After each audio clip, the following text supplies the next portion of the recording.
Episode 8 The Naga's Fang. The silence that settled between them on the journey was as heavy as a stone. It was no longer a comfortable quiet, but one born from unspoken words. Plung noticed every change in Anjali. Her smile, once as bright as the morning sun, was now always shadowed by a cloud of sorrow. She would often drift away, lost in the depths of her own thoughts, and he would have to call her name several times to bring her back.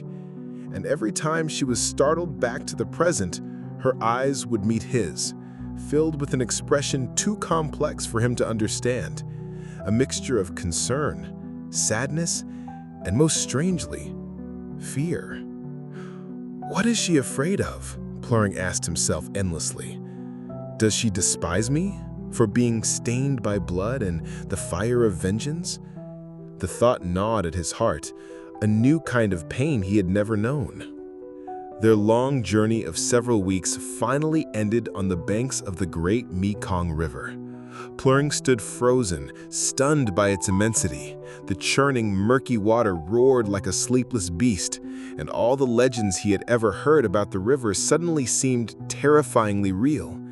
This was the great artery of the land, a border between the mortal world and the realm of mystery.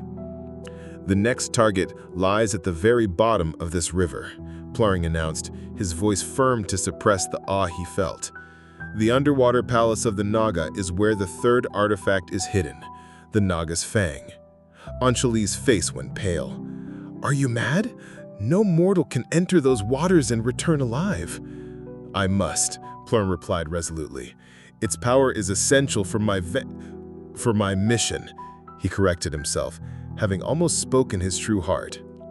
Instead of questioning him further, Anjali suppressed her own fear.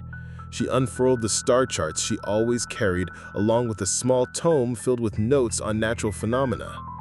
She spent the better part of the day in complex calculations, observing the wind and the patterns of the whirlpools, until she finally pointed to a specific spot on her river map.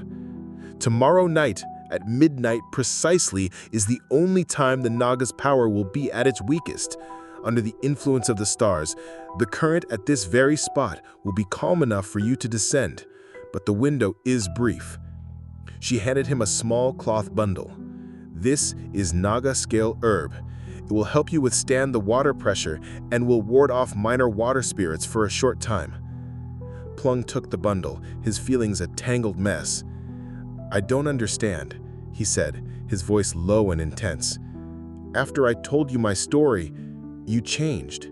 You avoid my eyes, yet you dedicate yourself completely to helping me. Why, Anjali? Tears welled in her beautiful eyes. Because no matter what happens, I could never bear to see you die. Her voice trembled. Perhaps this is the only way I can atone. The word atone left Plung utterly bewildered, but before he could ask what she meant, she had already turned away. The following night, at the exact spot Anjali had calculated, the raging river grew unearily still, becoming a vast placid mirror reflecting the moonlight. Plung chanted all the incantations he knew to prepare himself, gave Anjali one final nod, and then plunged into the frigid dark abyss of the Mekong. The world beneath the surface was a realm of death. Crushing pressure squeezed his body until his bones felt like they would snap. The cold was a living thing, seeping deep into his marrow. Darkness was absolute, save for the faint glow from his spirit knife and Tuckroot leading the way. He had to fight against currents that tried to sweep him away and use his Buddhist magic to repel the prying tendrils of water spirits. Deeper and deeper, until he saw the entrance to an underwater tunnel that looked like a gaping maw.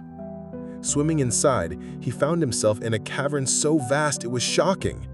In its center, on an altar carved from strange underwater stone, was a fang-shaped object of milky white. It pulsed with a beautiful silvery blue light, hypnotic and dangerous. It was without a doubt the Naga's Fang. But before he could even approach it, the water temperature plummeted. A low, vibrating hum filled the cavern, shaking it to its foundation. Plung felt an ancient, colossal consciousness stir from its slumber.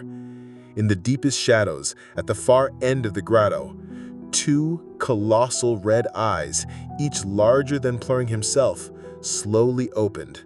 Their light cast a terrifying glare across the domain. The gargantuan form of the underwater guardian, too vast to be seen in its entirety, shifted in the gloom. The legendary Naga had appeared. It stared down at him, a trespasser who had dared to invade its sacred domain.